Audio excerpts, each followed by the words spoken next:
હવે આપણે જોઈએ સ્વાધ્યાય 8.2. ચલો તેનો પ્રશ્ન નંબર 1 ને પ્રશ્ન નંબર 2 જોઈશું. ચલો, દશાંશનો ઉપયોગ કરીને રૂપિયા સ્વરૂપે દર્શાવો. પૈસામાંથી કેમાં આપણે જવાનું છે? રૂપિયામાં. તો જ્યારે પૈસામાંથી રૂપિયામાં જવું હોય ત્યારે થિયરીમાં જોયું હતું કે 1/100 વડે ગુણવા પડે. તો 5ને 1/100 વડે ગુણવા પડે તો 5 એકા 5. તો શું થાય? 5/100 થઈ જાય. હવે જુઓ તમે, જ્યારે પૈસામાંથી આપણે રૂપિયામાં આવવું હોય ત્યારે છેદમાં શું આવે? 100 આવે. તો 2 અંક પછી પોઈન્ટ આવવો જોઈએ. તો અહીંયા તો 5 એક જ અંક છે, તો 2 અંક બનાવવા માટે હું શું મૂકી દઈશ? આગળ 0 અને પછી પોઈન્ટ મૂકી દઈશ. તો આગળ કંઈ ન હોય તો શું આવે? 0 આવે. ચલો, હવે આપણે જોઈએ 75. તો એને પણ 75માં છેદમાં ડાયરેક્ટ હું 100 મૂકી દઈશ. ચલો, તો અહીંયા જો તમારે લખેલું છે કે પૈસામાંથી રૂપિયામાં જવું હોય એટલે કે નાનામાંથી તમારે મોટામાં જવું હોય ત્યારે 100 વડે ભાગવાના. તો અહીંયા આપણે શું કર્યું? 100 વડે ભાગી નાખ્યા. હવે ખબર જ છે કે શું 2 અંક પછી પોઈન્ટ મૂકવાનો. તો ઓલરેડી 2 અંક છે તો ડાયરેક્ટ આપણે પોઈન્ટ મૂકી શકીએ. તો કાંઈ ન હોય તો આગળ શું મૂકવાનું? 0. 1 અંક હોય તો 0 મૂકીને પોઈન્ટ મૂકવાનો, અને અહીંયા 2 અંક છે તો ડાયરેક્ટ પોઈન્ટ મૂકવાના. ચલો, અહીંયા 2 અંક છે તો ડાયરેક્ટ આપણે પોઈન્ટ મૂકી શકીએ, પરંતુ દાખલો ગણવાનો કે તો શું કરવાનું? 20/100 મૂકવાના. એટલે શું થઈ જાય? 2 અંક છે તો ડાયરેક્ટ આપણે પોઈન્ટ મૂકી શકીએ. તો શું આવે? 0.20 આવે.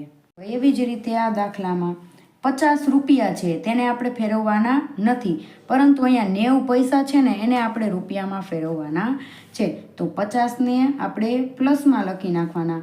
90 પૈસાને આપણે રૂપિયામાં ફેરવવા હોય તો છેદમાં 100 મૂકવા પડે. તો 50/50 પ્લસ, જો કીધું હતું કે 2 અંક આપેલા છે તો તમે ડાયરેક્ટ આગળ પોઈન્ટ મૂકી શકો. તો 0.90. હવે આ બંનેનો સરવાળો થાય તો શું આવે? 50.90 આવે. હવે તમારે સરવાળો શીખવો હોય તો રફમાં શીખડાવું કે 50 પછી પોઈન્ટ હોય તો પોઈન્ટના નીચે પોઈન્ટ મૂકવાનો. અહીંયા 0 મૂકી શકાય કારણ કે અહીંયા એકઈ સંખ્યા છે નહીં. તો અહીંયા 90 અને અહીંયા 0 આવી રીતે મૂકવાનું. તો 90 છેદમાં 50/50 તો 50.90 આવે. એવી જ રીતે આમાં ચલો, તો 725 પૈસા છે. હવે 2 અંક પહેલાં પોઈન્ટ મૂકવાનો. તો અહીંયા તો 3 અંક છે.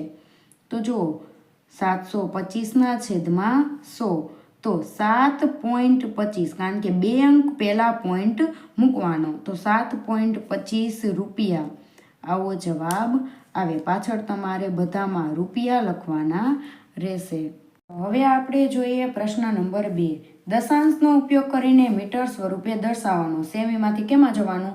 મીટરમાં. હવે સેમીમાંથી મીટરમાં જવું હોય તો 100 વડે ભાગવાના, અને મીટરમાંથી સેમીમાં જવું હોય ત્યારે 100 વડે ગુણવાના. તો આપણે શેમાં જવાનું છે? સેમીમાંથી મીટરમાં, નાના અંકમાંથી મોટામાં. તો શું કરશું? આપણે 100 વડે ભાગશું. તો 15ને 100 વડે ભાગવાના.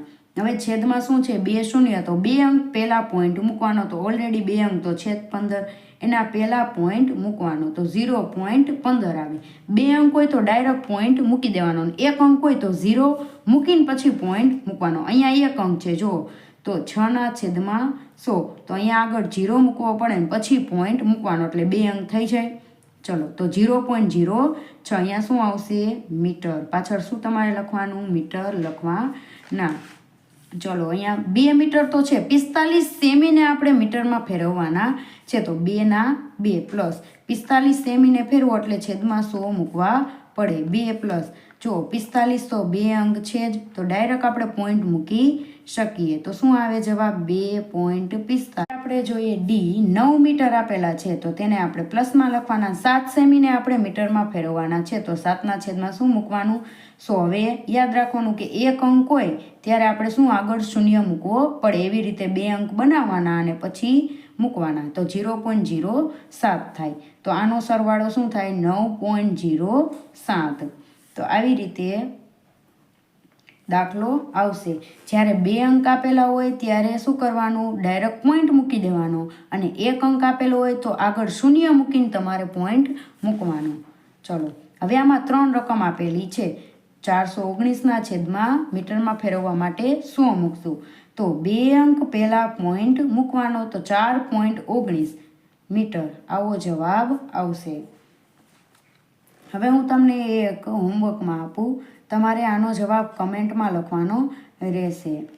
345 સેમીને તમારે મીટરમાં ફેરવવાના છે.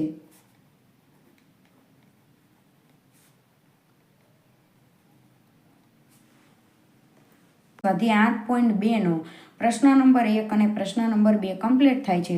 અને જો સ્ટુડન્ટ તમને મારા વિડીયો પસંદ આવતા હોય તો લાઇક, શેર, સબસ્ક્રાઈબ અને કમેન્ટ જરૂરથી કરજો. Thank you.